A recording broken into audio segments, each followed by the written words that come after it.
스가랴 9장 1절에서 마지막 절까지 한 목소리로 봉독합니다. 시작. 여호와의 말씀이 하드락 땅에 내리며 다메섹에 머물리니 사람들과 이스라엘 모든 지파의 눈이 여호와를 우러러 봄이니라. 그 접경한 하마데도 임하겠고 두로와 시돈에도 임하리니 그들이 매우 지혜로움이니라. 두로는 자기를 위하여 요새를 건축하며 은을 티끌같이 금을 거리에 진흙같이 쌓았도다. 주께서 그를 정복하시며 그의 권세를 바다에 쳐 넣으시리니 그가 불에 삼켜질지라. 아스글론이 보고 무서워하며 가사도 심히 아파할 것이며 에그로는 그 소망이 수치가 되므로 역시 그러하리라. 가사에는 임금이 끊어질 것이며 아스글론에는 주민이 없을 것이며 아스도데는 잡족이 거주하리라. 내가 블레셋 사람의 교만을 끊고 그의 입에서 그의 피를 그의 입 사이에서 그 가증한 것을 제거하리니 그들도 남아서 우리 하나님께로 돌아와서 유다의 한 지도자 같이 되겠고 에그로는 여부스 사람 같이 되리라. 내가 내 집을 둘러 진을 쳐서 적군을 막아 거기 왕래하지 못하게 할 것이라. 포악한 자가 다시는 그 지경으로 지나가지 못하리니 이는 내가 눈으로 친히 봄이니라. 시온에 따라 크게 기뻐할지어다. 예루살렘에 따라 즐거이 부를지어다. 보라, 내 왕이 내게 임하시나니 그는 공의로우시며 구원을 베푸시며 겸손하여서 나귀를 타시나니 나귀의 작은 것 곧 나귀 새끼니라. 내가 에브라임의 병거와 예루살렘의 말을 끊겠고 전쟁하는 활도 끊으리니 그가 이방 사람에게 화평을 전할 것이요 그의 통치는 바다에서 바다까지 이르고 유프라데 강에서 땅끝까지 이르리라. 또 너로 말할진대 내 언약의 피로 말미암아 내가 내 갇힌 자들을 물없는 구덩이에서 놓았나니 갇혀 있으나 소망을 품은 자들아 너희는 요새로 돌아올지니라. 내가 오늘도 이르노니까 내가 내게 갑절이나 갚을 것이라. 내가 유다를 당긴 활로 삼고 에브라임을 끼운 화살로 삼았으니 시온아 내가 네 자식들을 일으켜 헬라 자식들을 치게 하며 너를 용사의 칼과 같게 하리라. 여호와께서 그들 위에 나타나서 그들의 화살을 번개같이 쏘아내실 것이며 주 여호와께서 나팔을 불게 하시며 남방 회오리 바람을 타고 가실 것이라. 만군의 여호와께서 그들을 호위하시리니 그들이 원수를 삼키며 물맷돌을 밟을 것이며 그들이 피를 마시고 즐거이 부르기를 술 취한 것 같이 할 것인즉 피가 가득한 동이와도 같고 피 묻은 제단 모퉁이와도 같을 것이라. 이날에 그들의 하나님 여호와께서 그들을 자기 백성의 양떼같이 구원하시리니 그들이 왕관의 보석같이 여호와의 땅에 빛나리로다. 그의 형통함과 그의 아름다움이 어찌 그리 큰지 곡식은 청년을 새 포도주는 처녀를 강건하게 하리라. 아멘. 오늘 우리 소연소연구 54번째 시간입니다. 복음의 권세와 힘, 복음의 권세와 힘. 제 주제가 되게 거창한데 이 주제를 가지고 오늘 말씀 함께 봅니다. 먼저 오늘 말씀의 분위기를 우리가 이야기할 때 제가 제목을 복음 앞에다 이렇게 달았는데 복음 그러면 제가 설명드렸지만 하나님 입에서 떨어진 모든 말씀이 다 복음입니다. 복음. 그죠? 하나님 입에서 떨어진 모든 말씀은 그것이 징계를 이야기했던 회복은 더 그렇지만 그것이 다 하나님의 입에서 떨어진 말씀 다 복음입니다. 우리 영혼에게 복된 소식이에요. 물론 핵심은 예수 그리스도죠. 그 메시지의 핵심은 예수 그리스도인 것은 분명하죠. 그렇지만 예수 그리스도를 설명하기 위해 예수 그리스도를 묘사하고 나타내기 위해 여러 가지 많은 사건, 사고 그리고 하나님께서 주도적으로 일하셨던 섭리들이 있습니다. 그거 다 중요하죠. 다 복음 안에 들어가는 것입니다. 복음이라고 하는 카테고리 속에 하나님께서 명하시고 나타내시고 주도하시고 이끌어 가셨던 모든 것이 다 복음의 범주 안에 들어오는 것입니다. 그래서 우리가 하나님께서 행하신 일을 보고 이것은 좀 아니다. 이것은 조금 덜 그렇다. 이런 식으로 우리가 찻대고 포대기 식으로 성경을 보면 안 되고 그래서 성경 전체는 어떻게 보면 다 복음이죠. 이거에 대해서 부인할 사람이 있겠어요? 제가 아주 황당한 이 설교를 이제 SNS에서 봤는데 큰 믿음 교회 변승우 목사라고 아시죠? 뭐 아주 유명하잖아요. 주요 교단에서는 이단 또는 사이비 또는 적금 금지, 집회, 동참 금지, 뭐 그다음에 1년 정도 이렇게 뭐라 그러죠? 이 두고 보겠다. 뭐 이런 여러 가지 단계별로 하여튼 안 좋은 뭐 집단 뭐 이렇게 이제 규정을 했어요. 제가 뭐 제 아는 분도 아들을 뭐 큰 믿음 교회 변승우 목사가 하는 신학교가 있습니다. 거기에 뭐 가서 공부하기도 하고 뭐 저한테 변승우 목사 어떠냐고 물어보길래 저는 그 사람 별로 뭐 이렇게 영적으로도 그렇고 목회적으로도 그렇고 그 다음에 이제 뭐 여러 가지를 봤을 때 난 아니다 이제 생각해서 이제 얘기를 했는데 뭐 또 그분은 변승우 목사님이 신사도주의에 빠졌다가 다시 회개해서 나왔다 뭐 이런 얘기를 하길래 제가 금시초문이거든요. 그래서 아 그런가 그래서 괜찮게 봤는데 이번에 이제 통합 측 95회 총회하고 뭐 여러 이제 합동 총회에서 나온 이야기를 보니까 이제 다 이제 이단으로 이제 한 거죠. 그러니까 왜 그런가 봤어요. 뭐가 문제냐? 그러니까 이런 거 있어요. 이단 정죄할 때 다 성경을 안다고 하는 목사들 얘기입니다. 뭐 사이비 교주 얘기가 아니고 그래도 뭐 자기가 예수를 말하고 자기가 예수라고 말하지 않고 자기를 예수라고 말하지 않고 자기를 하나님이라고 말하지 않고 그냥 예수를 소개하고 예수를 나타내고 성경을 전달하는 어떤 사람들 중에 그러니까 성경 소위 말해 성경을 안다고 하는 사람들 중에 변승우 목사 큰 믿음 교회도 포함된 거죠. 그 이야기를 하는데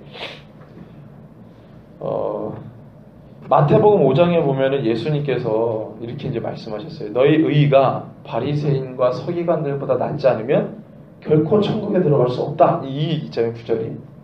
그래서 너무나도 잘 아는 구절입니다. 이 구절 가지고 성경을 하는데 제목이 아주 강하죠.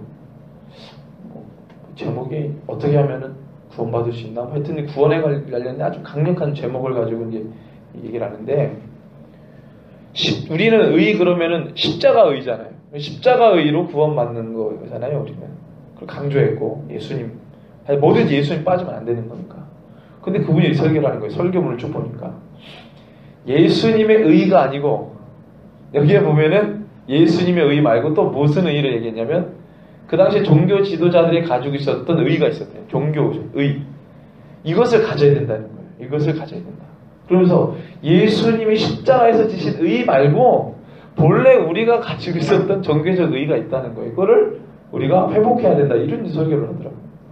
그래서 제가 역시 그러면 그렇지. 그러니까 여러분들 이 성경에 나타난 여러 가지 구절들과 내용들이 쫙 있어요. 그러면은 그 큰 믿음 교회가 신자들이 엄청 많아요. 전국에 많습니다. 해외에도 있어요. 큰 믿음 교회 신자들이. 그 설교 듣고 아멘 하는 거죠. 와, 신선하다. 신선하다. 우리는 성경을 보면은 모든 것이 다 예수님께 집중이 되지 않습니까? 성경이 예수님께 집중하도록 하잖아요.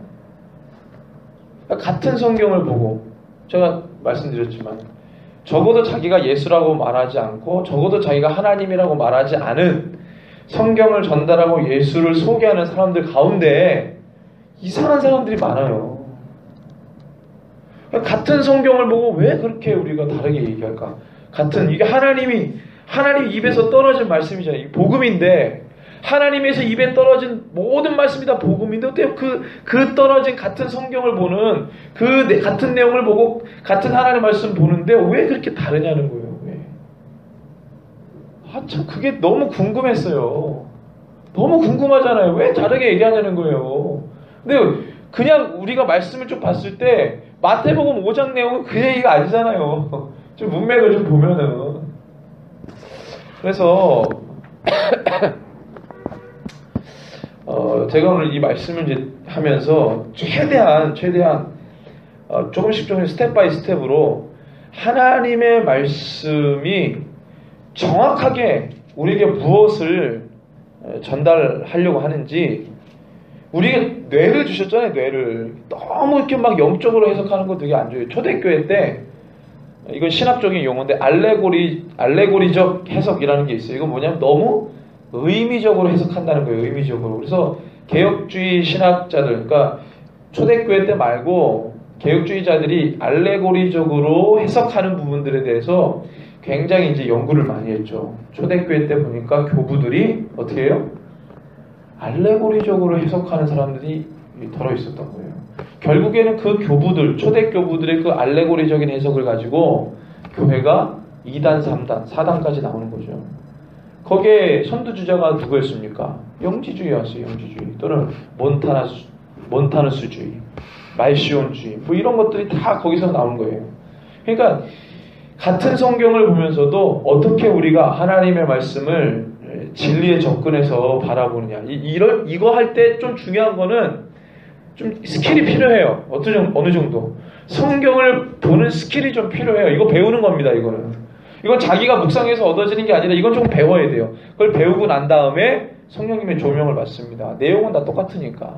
그러면 내용이 똑같은 성경을 우리가 접근할 때 약간의 스킬이 필요해요. 그래서 우리가 막 구조를 공부하고, 왜냐면은 더 정확한 하나님의 그 진리의 말씀을 보기 위해, 또는 시간상의 시간상의 차이가 있으니까 그때 당시의 언어와 그때 당시의 지식과 정보와 문화와 풍습과 전통과 이런 것도 우리가 또 봐야 되잖아요. 그러니까 그런 것들 다 감안해서 성경 접근해야 되는데, 자, 오늘 이 말씀, 서두문이 좀 길었는데, 오늘 이 말씀이요. 자, 한번 봅시다. 오늘 이 말씀에 보면은, 대략 한 4가지 정도 우리가 생각해 볼 내용들이 있어요. 한 4가지 정도. 여러분들이 이제 쭉 묵상을 해보시면 아시겠지만, 4가지, 어떤 사람은 5가지 되겠지만, 4가지. 첫 번째 뭐냐면은, 우리가 같이 읽었습니다. 같이 읽었기 때문에 흐름은 우리가 다 안다고 생각하고, 첫 번째 뭐냐면 심판 가운데서 보여지는 회복. 심판 가운데서 보여지는 회복.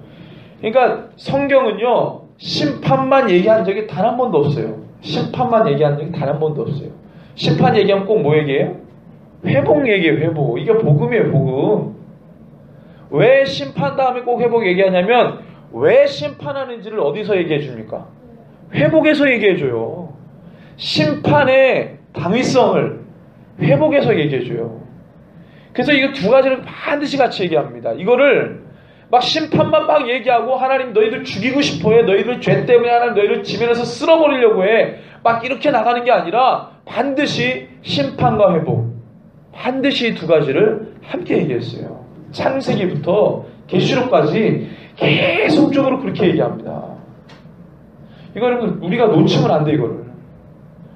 마지막 때 미혹하는 이 사단이요, 하나님을 어떤 식으로 그려놨냐면, 막 죽이기 싶어서 안달난 신으로 만들어놨어요.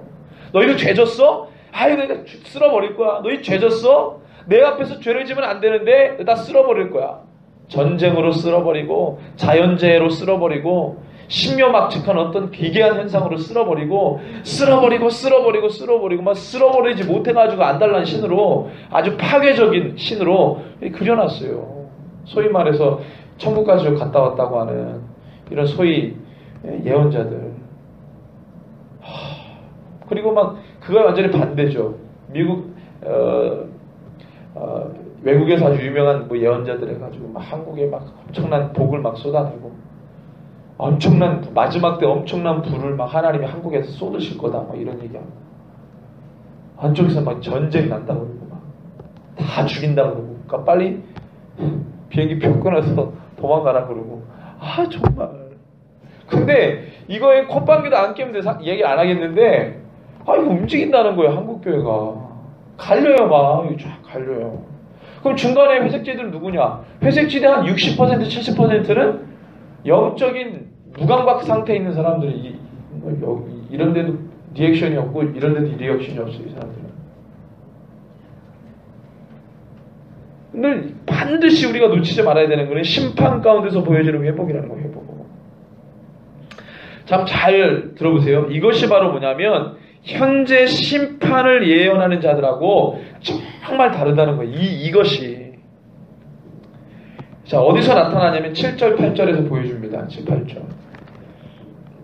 같이 한번 읽어봅니다.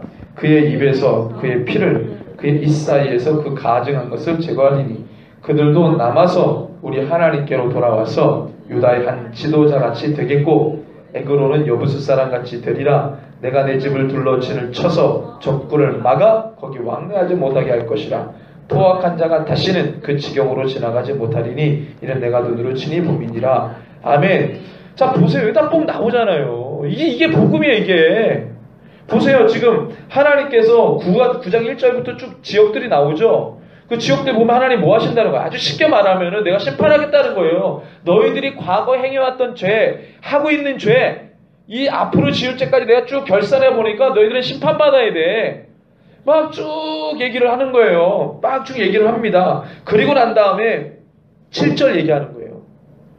그의 입에서 그의 피를, 그의 이사에서 그 가증한 것을 제거하리니 하고 그 다음이 분위기가 바뀌어요. 뭐라 그럽니까? 그들도 남아서 이 남아서라는 단어를 남아서 남은 자들, 남은 사람들이라는 단어를 썼어요.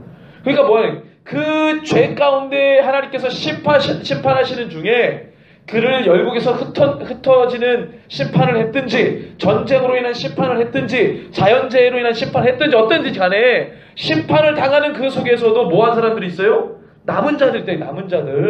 남은 자들이 남아서 뭐 한다는 거예요? 그 죄 졌던 자들이 심판 가서 남았어요. 남은 자들이 어떻게 했다는 거예요? 우리 하나님께로 돌아와서 그 다음에 유다의 한 지도자 같이 되겠고 에그로는 엽스 사람 같이 되리라. 이게 엄청난 얘기잖아요. 와, 그래서 저는 이걸 딱 보고 오늘 말씀을 보고요. 지난주에 이제 이걸 다 정하니까 성경 곳곳에 이런 게 나오는데 이걸 성경 안 보나 예언자들이. 그 하나님이 이미 다 저는 이제 상식적으로 이미 다 하나님이 성경 줬는데 지금 준 예언이 성경하고 다르면 어떻게 해요? 그럼 누가 잘못된 거예요? 하나님이 잘못돼. 하나님 일관성이 없잖아요. 우리 하나님 신실하신 하나님인데 하나님 일관성이 없는 거예요. 그럼 누가 성경 봐요? 일관성이 없는데. 성경을 두고 1.1획도 히브리어는 점과 획으로 되어 있는 글자예요. 그 말 그대로거든요. 점 빼면 의미가 달라버려요. 획 하나 없애져 버리면 의미가 달라요.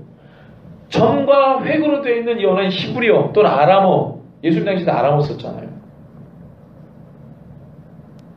이거 하나라도 우리가 빼버리면 난리 나는 거예요. 성경 그렇게 얘기해놨는데 나는 일관성 없이 성경에는 역사적으로 이렇게 내가 해왔는데 지금 하고 있는 일은 전혀 성경에 없는 근거를 찾아볼 수 없는 다른 어떤 모습들을 가지고 했다 그러면 우리가 어디서 이 미혹을 이길 수 있냐고요. 성경에 보니까 그런 게 없네? 그럼 너는 거짓이야 라고 말할 수 있어야 되는데 없잖아요.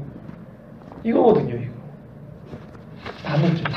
계시록에 보니까 또 남은 자가 나와요. 성경 곳곳에 이사야도 남은 자 나와요.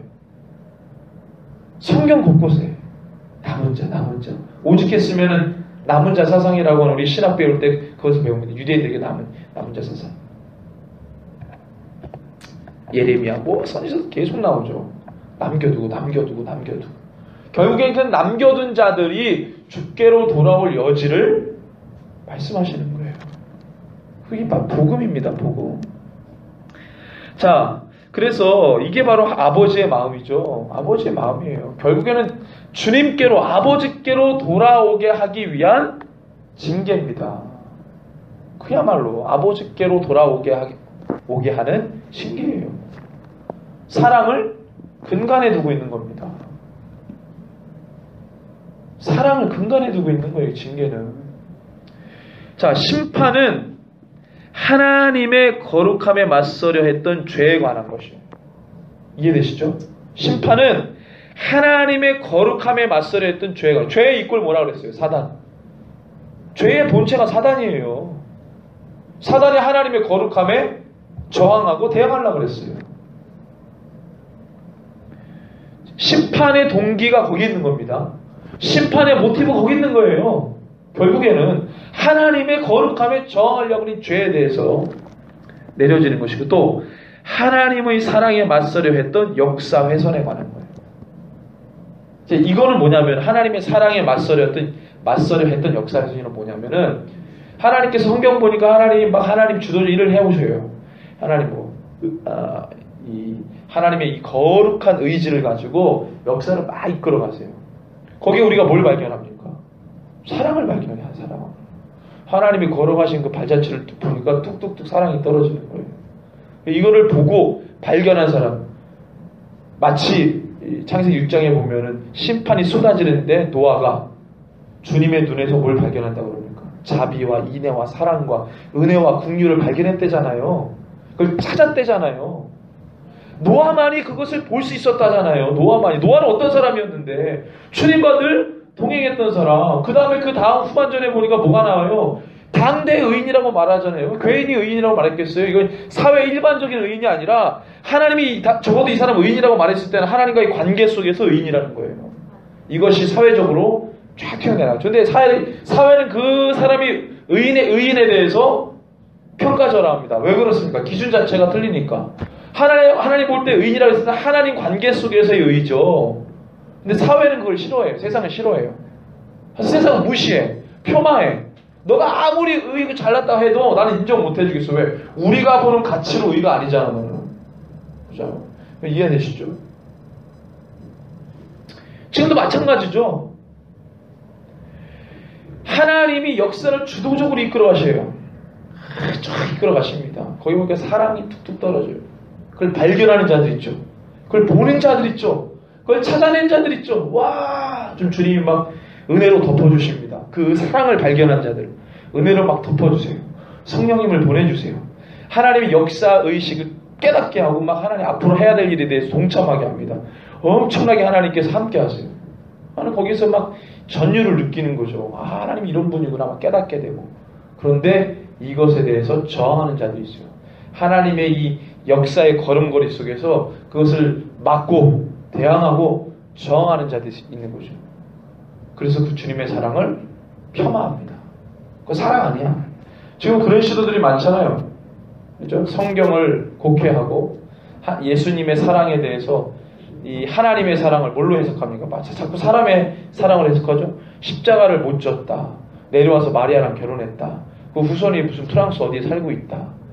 영국이 인정해줬어요. 그걸 또 그 사람 영국 어디에요? 영국 의회인가? 하여튼 거기서 하여튼 뭐 또 인정해주고 인정할 수밖에 없다 그러고 무슨 자료가 나왔다 그러고 제가 저번에 한번 소개해드렸죠. 작년에 나왔던 것 같은데 작년에 올해 초인가. 저 그 뉴스 보고 깜짝 놀랐어요. 예수님의 후손이 사는 데잖아요. 프랑스 어디 남부죠. 어처구니가 없는 거죠. 그런 일들이 지금 벌어지고 있는 거예요. 저항해요. 하나님의 역사를 가능한 훼손시키는 거예요. 그 사랑 아니었어. 하나님은 기괴한 신이라서 우리를 로봇같이 만들어 놓고 하나님 아주 재미나게 우리를 장난감으로 만들어 놓고 우리를 이렇게 막 이렇게 막 굴리시는 거야. 장기판에 이 장졸처럼 체스판에 이 돌처럼 우리를 그렇게 막 부리는 거야. 거기는 뭐 이 지정의도 없어. 하나님이 이렇게 모독합니다. 훼손시켜요. 그래서 하나님께서 이루시는 모든 일에 대해서 저항하고 회방하고 비방합니다. 사단의 일들이 막 일어나요. 이것에 대해서 하나님 심판하는 거예요. 이거에 대해서. 자, 두 번째는 뭐냐면, 자, 이 회복이라고 하는 것은 본래 하나님께서 결과론적으로 이거 하시려고 하는 건데, 9장 10절에 보니까 특정 민족만을 구원하실 계획이 아니라 열방이 있다는 거예요. 열방. 10절. 9장 10절을 볼까요? 같이 읽습니다. 시작. 내가 에브라임의 병거와 예루살렘의 말을 끊겠고 전쟁하는 활도 끊으리니 그가 이방 사람에게 화평을 전할 것이요 그의 통치는 바다에서 바다까지 이르고 유브라데 강에서 땅끝까지 이르리라. 아멘. 여기서 그는 누굽니까? 9절에 소개하죠. 그가 누구예요? 왕입니다. 왕. 어린 나귀를 타는 아주 겸손한 모습으로 이 땅에 온 우리가 섬겨야 될 왕이죠. 예수 그리스도 메시아. 그분이 모든 전쟁을 다 끌어. 왜냐면은 평강의 주로 오셨기 때문에 모든 전쟁을 종식시킵니다. 그리고 난 다음에 이 구원을 펼치시는데 이방 사람에게 화평을 전하고 그의 통치는 바다에서 바다 끝까지 그의 손에 미치지 않은 공간이 없는 하나님의 엄청난 통치가 되는 것이죠. 이방 특정 민족뿐만이 아니에요. 세 번째는 메시아가 어떤 분이냐? 메시아가 어떤 분이냐 생각하게 해요. 9절에서 보니까 메시아가 어떤 분입니까? 왕으로 묘사합니다. 자, 한번 생각해 봅시다. 왕으로 묘사된 메시아. 자, 이스라엘 백성들은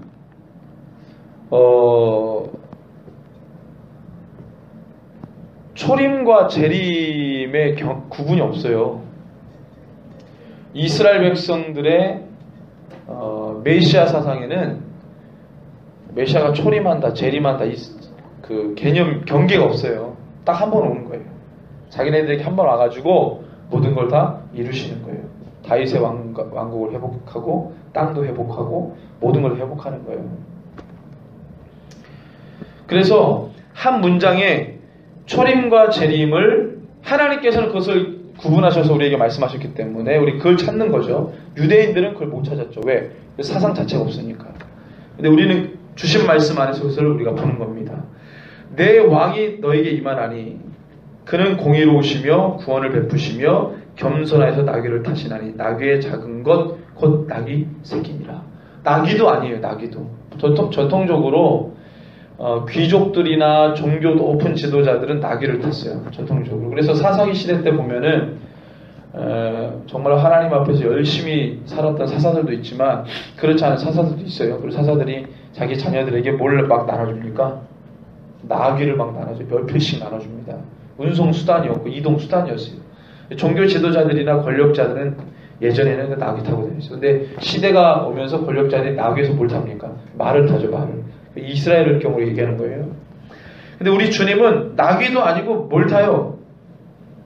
나귀의 작은 것, 곧 나귀 새끼를 탄대요. 우리 왕으로 오시는데 겸손함으로 오셔요. 그래서 이 왕으로 오신 분이 구원을 베푸시면서 겸손하게 오시는데, 자, 이 말씀을 좀 찾아볼게요. 스바냐 3장 14절에서 15절.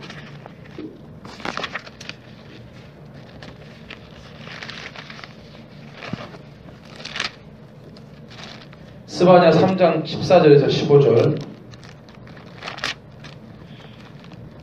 같이 한번 읽습니다. 시온에 따라 노래할지어다. 이스라엘아 기쁘게 부를지어다. 예루살렘 따라 진심으로 기뻐하며 즐거워할지어다. 여호와가 내 형벌을 제거하였고 내 원수를 쫓아냈으며 이스라엘 여호와가 내 가운데 계시니 내가 다시는 화를 당할까 두려워하지 않을 것이라. 아멘. 예, 중요한 게 15절이죠.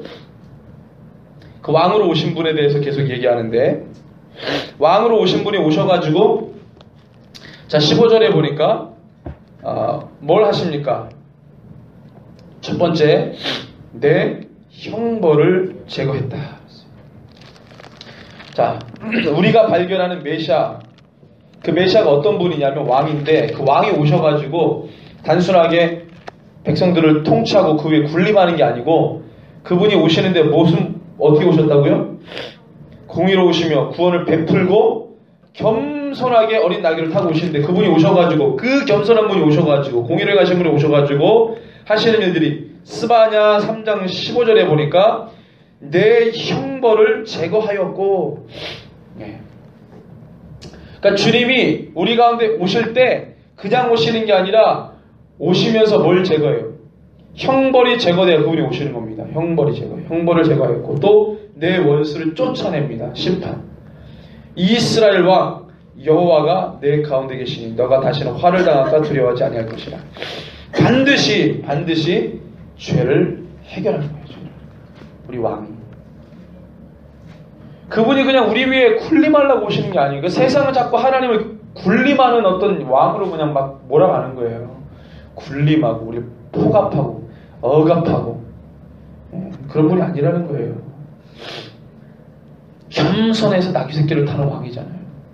상반되는 두 개념이 한 문장 안에 들어와가지고 결국에는 그것이 뭘 얘기해 주냐면, 다른 말씀에 보니까 죄를 해결하시는, 죄를 해결하고 심판을 명하고 다시 회복을 이야기하는 말씀을 읽었습니다. 그래서 네 번째 보니까, 자, 과연 9장의 분위기는 초림에 맞춰진 것일까 아니면 재림에 맞춰진 것인가? 제가 잠깐 앞서 말씀드렸는데, 자, 구절을 보면은 초림인 듯 보이지만 궁극적으로는 재림 때까지 이야기합니다. 한번 보십시오. 자, 예수님이 메시아가 와가지고 전쟁을 종식시키고 이방 나라들에게 화평을 전하고 그의 통치는 바다에서 바다까지 이르고 유브라닥에서 땅끝까지 이른다 그랬는데, 이걸 우리가 현실적으로 해석하면은 예수님께서 2000년 전에 오셔가지고 이거 하셨어요?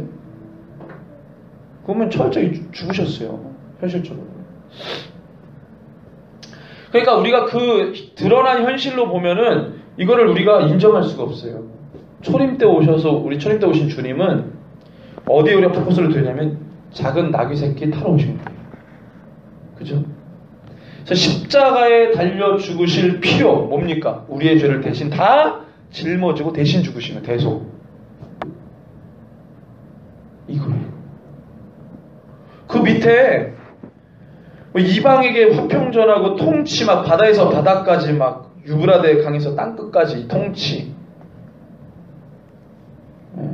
그 다음에 이제 쭉 뒤에 보면은 16절, 17절에 보면은 또 이런 말씀들. 그 다음에 7절, 8절. 내가 내 집을 둘러 쥐를 쳐서 적군의 막아 거기 왕래하지 못하게 할 것이라. 포악한 자가 다시는 그 지경으로 지나가지 못하리라. 이는 내가 눈으로 친히 봅니다. 이거 언제 되는 거죠? 하여튼 초림 때는 안 됐어요. 이게. 초림 때 된 거라고는 나귀 새끼 하나 타신 거예요. 의미적으로, 그러니까 드러난 현실로는 그렇다는 거죠. 의미적으로는 이미 십자가에서 죽으실 때 이미 죄의 권세가 깨졌단 말이에요. 부활하실 때 흑암의 권세가 완전 다 깨진 거죠. 의미적으로는 그렇다는 거예요. 현실적으로, 드러난 현실적으로는 나귀 새끼 타신 거예요. 성취된 게. 그래서 제가 이제 말씀드렸잖아요. 유대인들은 메시아 그러면 메시아에 대한 초림과 재림의 개념이 없어요. 유대인들은 메시아가 그냥 오면은 다윗의 왕권이 회복되고 땅이 실질적으로 땅이 회복되고 다윗의 왕국의 땅이 회복되고 우리를 모든 이방 나라들의 압제에서 독립시켜주고 우리 회복시켜주는 거예요. 그죠? 근데 성경 보니까 본인들의 바람은 그러한데 곳곳에 선지자들을 통해 주신 말씀은 그게 아니라는 거죠. 그 아니라는 것을 누가 발견했습니까? 우리가 이제 발견하는 거예요. 유대인들이 발견했으면 예수 믿었겠죠. 아니, 다니엘서 9장도 안 보는 판에 다 찢어버리는데 실제적으로 알았으면은 지금 안 왔겠죠. 근데 그것을 이스라엘 백성들이 아니라 누가 먼저 발견합니까? 이방인들이 발견해요. 그죠? 그 진리를, 그 하나님의 오묘한 섭리를 이스라엘 백성들, 하나님 먼저 택한 큰아들, 첫째 아들이 그걸 못 보고 둘째 아들이 봤어요. 이방인들이 먼저 그것을 깨닫습니다. 자, 의미적으로 예수님의 죽으심, 부활로 흑암의 권세, 죄의 권세 완전히 깨졌죠. 그렇지만 실제적으로 우리 하나님의 복은, 우리 하나님의 약속은 의미적으로, 제가 아까 알레고리적으로 얘기했다. 알레고리적으로 말고, 의미적으로 말고, 실제적으로 천연왕국, 그러면 실제 천연왕국이 있는 것처럼, 실제 하나님의 백성들 내가 다 보호하겠다, 이 적군들이 왕래하지 못하게 하겠다, 그러면 실제 그런 거예요. 예루살렘과 시온이 언제 그렇게 되겠냐고요. 역사적으로 2000년 동안 한 번도 그런 적이 없다고요. 그죠?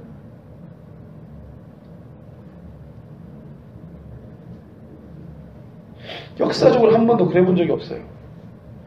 7절도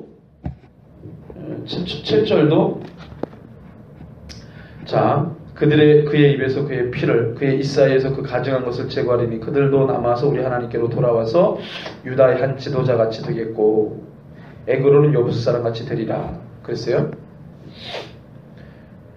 자, 그러면은 이것을 신학자들은 어떻게 해석했냐면은 포로 귀환할 때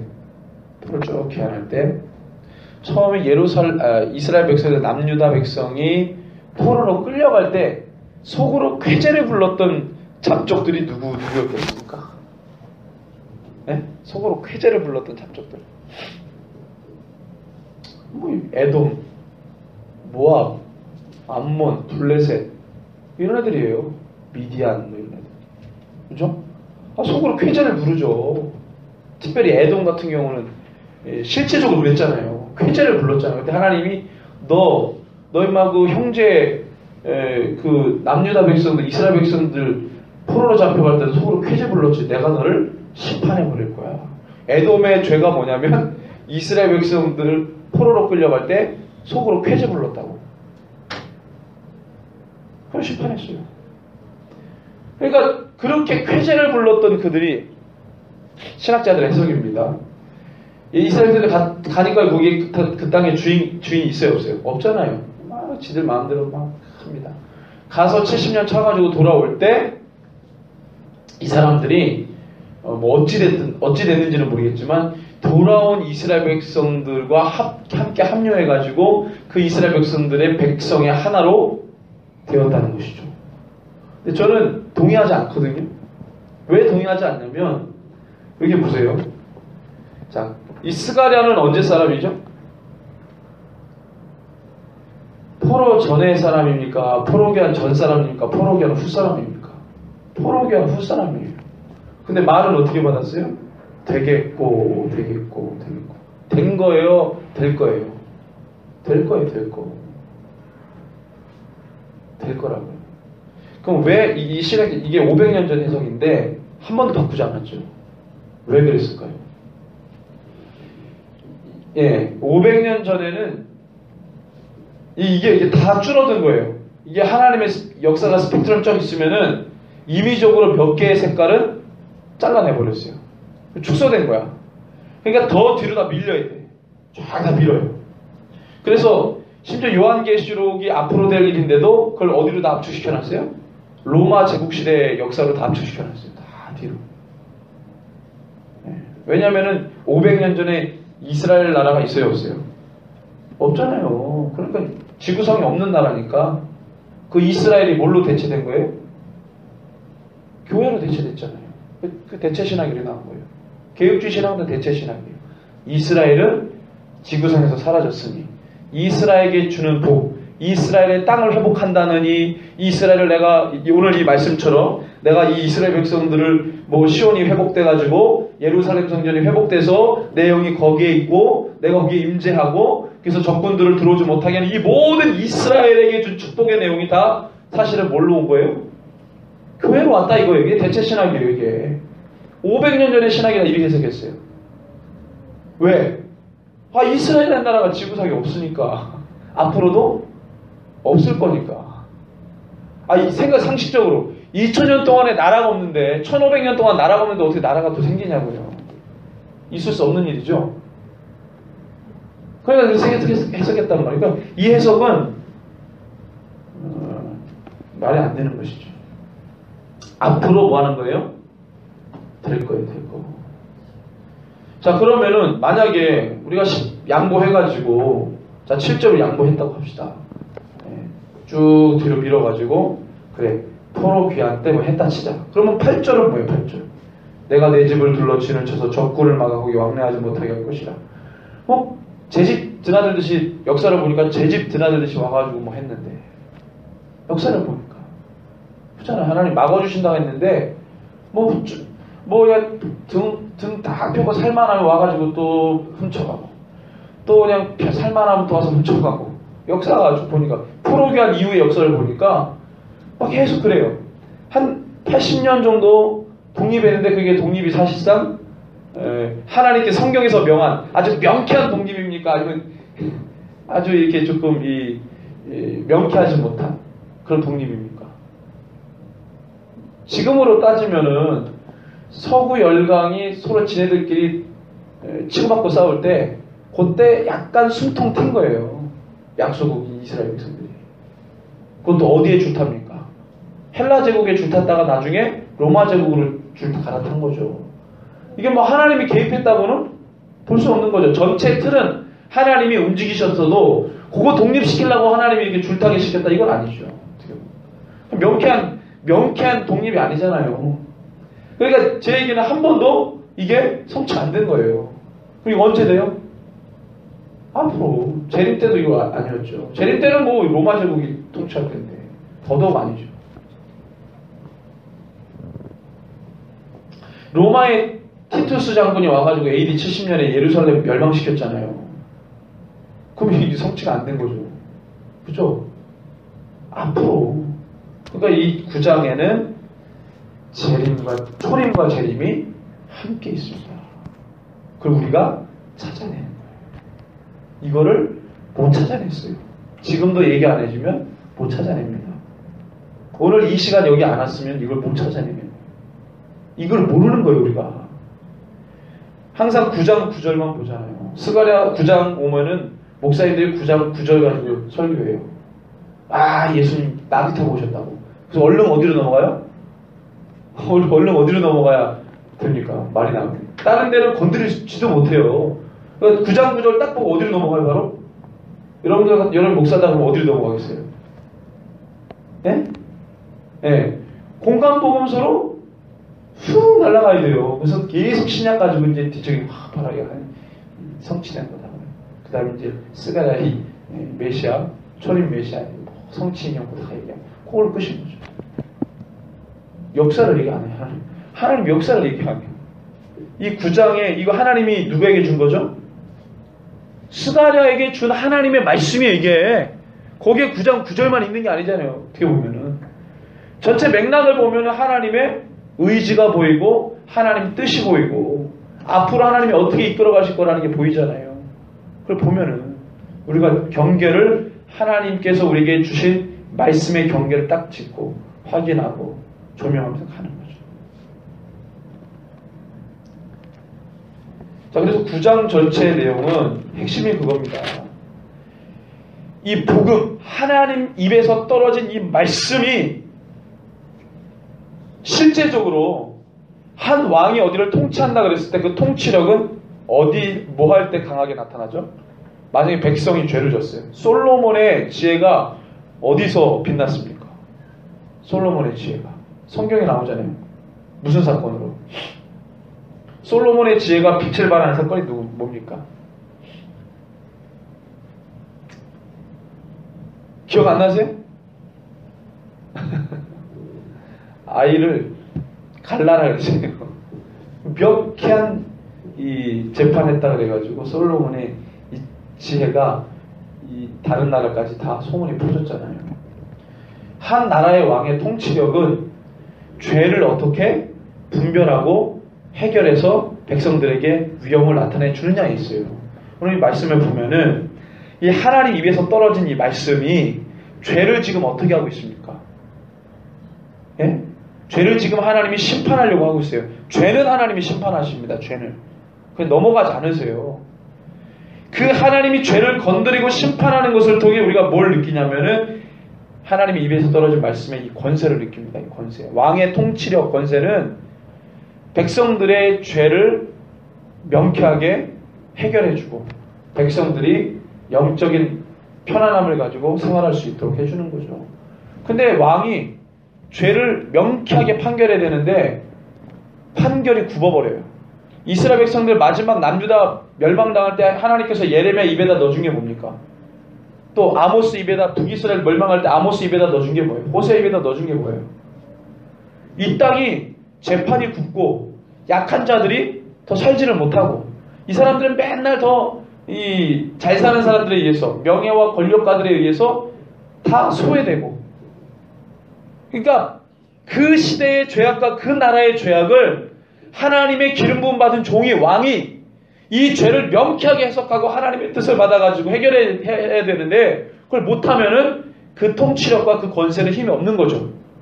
하나님의 공의를 말합니다. 하나님의 공의는 죄를 죄로 보고 죄를 드러내고 죄를 해결하니까 하나님의 공의요. 거기를 사랑으로 기반하기 때문에. 근데 하나님이 죄를 죄로 보지 않고 덮어버리네. 죄를 드러내지 않고 죄를 이렇게 감싸주네. 공의가 굽어버리는 거죠. 그럼 그 통치력과 권세는 힘이 없는 거예요. 하나님 입에서 떨어진 이 말씀, 이것은 복음인데 복음은 그냥 나에게 좋은 말, 이 목사님들이나 이 종교 지도자들은 좋은 말을 하려고 하는 책임감과 의무감을 가져요. 성도들하고 이렇게 교제할 때 어떻게 해서든지 이 카운셀러로서 좋은 말을 해주고 힘이 되는 말을 해주고 위로의 말을 해주고 그런 부담감과 책임의식을 갖고 있는 거죠. 힘이 나게끔 하는 거죠. 위로해주고 그 사람이 가지고 있는 문제점이 있는데, 이번에 선교사님 오실 때 그 한 자매 왔잖아요. 애기 엄마입니다. 애기 엄마. 작가인데 방송 작가예요. 전직. 그래서 저보고 누구 닮았다고 그러는 거예요. 막 웃더라고요. 근데 뭐 다 뭐 아는 거니까 정태호, 개그맨 정태호 닮았다고 저보고 그러는 거예요. 자기가 현직에 있었으면은 프로그램 목사님을 주인공으로 하는 프로그램을 만들어가지고 방송에다가 소개시켜 주겠다고 이런 얘기를 하더라고요. 방송 작가 전직. 근데 이분이 신앙 안에 열정이 있고 열망이 뜨거움이 있고, 근데 고민들이 있고 질문들이 있고 막 그런 것들이 있어요. 그래서 이제 얘기를 하는데 제가 뭐 좋은 말을 하려고 하지도 않았고, 그분이 가지고 있는 질문한 거 외에 그분이 가지고 있는 진짜 문제를 툭툭 건드렸어요. 툭툭 건드렸어요. 그랬더니 옆에 있는 여자 선교사님, 권인교회 선교사님이 나중에 사모한테 카톡을 보내왔는데, 그 얘기할 때 자기가 너무 시원했다는 거예요.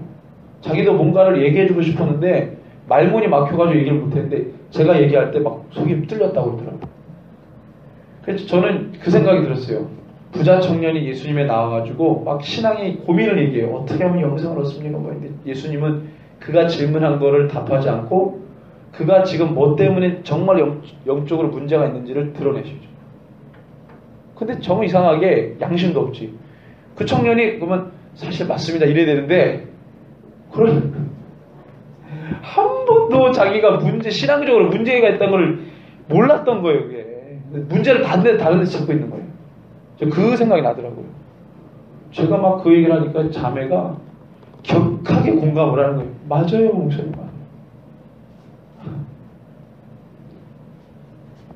이 말씀, 하나님의 말씀을 이렇게 보면은 우리가 가지고 있는, 우리가 삶을 살아가면서 가지고 있는 이 문제들, 제 문제들, 그 문제들을 정말로 하나님 앞에 이렇게 진정으로 내어놓고 이 말씀을 그대로, 하나님 다 복음이니까 필요없는 말씀이 없으니까 이걸 다 그대로 받고 아멘 하면서 주님과 함께 발맞춰 나가면은 무리가 없어요.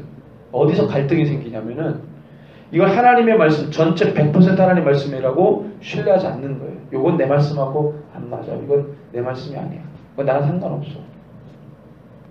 하나님의 말씀이 뭘로 오지 않는 거예요. 내 안에 있는 죄를 해결해야 되는 권세로 들어와야 되는데, 복음이 내 안으로 들어오지 못하고 여기 있을 때는 여기 권세로, 그냥 이게 제3자의 입장에서 보는 권세로 남아있어. 이게 내 안에 들어와야 실제적으로 그 복음이 내 안에서 권세로 움직이는데, 이게 경험이 없어요. 그러니까 늘 3자의 입장에서의 복음은 늘 얘기해요. 복음은 이거다. 복음은 저거다. 복음은 이렇게. 복음은. 근데 그게 내 안에 들어와서 복음의 권세를 경험 못하는 거예요. 이게 내 죄를 짓누르고 내 죄를 해결하고 드러나게 하고. 그래서 부자 청년은 고민하면서 갔든, 그죠? 그 길이 있고, 또 삭개오는 주님과의 대화 속에서 완전히 다 회개하잖아요. 그런 길로 갔든 딱 두 길로 갈라지는 거예요. 그 여자 청년, 부자 청년으로 결론을 냈을까? 아니면 삭개오의 결론을 냈을까? 궁금하더라고요. 하나님이 아시겠죠. 하나님의 말씀, 이 복음의 말씀을 우리가 경험할 때 이것이 권세 있는 하나님의 말씀인데 이걸 내가 경험해야 돼. 우리 국가가, 우리 사회가, 우리 교회가, 우리 가정이, 내 개인이 이 복음의 말씀이 권세로 경험되어져야 돼요. 힘으로. 주의 권세, 내 죄를 깨트리고 내 죄를 해결하는 권세로. 이게 해결이 안 돼요. 지식으로만 이렇게 담아두려고 하는 게 있어요. 지식으로만. 그러니까 성도들이 그냥 어느 정도 이렇게 이제 하고 가는 거죠. 어느 정도. 적당히 거리두고. 그게 한국교회의 문제예요. 적당히 거리두고 하려고 하는 거. 하나님을 뜨겁게도 뭐 저기 못하고, 자기의 어떤 삶의 입지에 따라서, 상황에 따라서. 한국교회가 옛날에 보세요. 저도 이제 경험이 있는데, 옛날에 우리 부모님 세대는요, 그러니까 뭐 부모님 세대니까 한 60, 70이죠. 애 들쳐오고 그냥 막 기도원이고 막 교회에 막 엄청나게 왔어요. 자기의 상황 따라서가 아니라 하나님 그렇게 뜨겁게 사랑하는 거예요. 지금 한국교회가 그런 게 없어졌죠. 열정, 하나님 뜨겁게 사랑하는 사모함이 없어졌어요. 그냥 지식으로 남아가지고 이런 말 저런 말 쏟아내는데 그게 너무 이제 안타깝죠. 스가랴 9장을 통해서 스가랴가 경험한 하나님의 말씀. 뭐 스가랴는 사실 주님이 이렇게 말씀 주시니까 전할 수밖에 없었고, 물론 이제 그도 그대로 전달해야 되는 부담감이 있었겠지만, 어쨌든 간에 그가 이 복음, 하나님에서 떨어진 복음 권세를 대로 경험합니다. 마찬가지로 2000년 지나서 이 땅의 모든 교회가 하나님의 말씀이라고 선포되어지는 그 모든 것을 실제 복음의 권세로 그 가진 힘으로 심판과 구원 이 두 가지 것을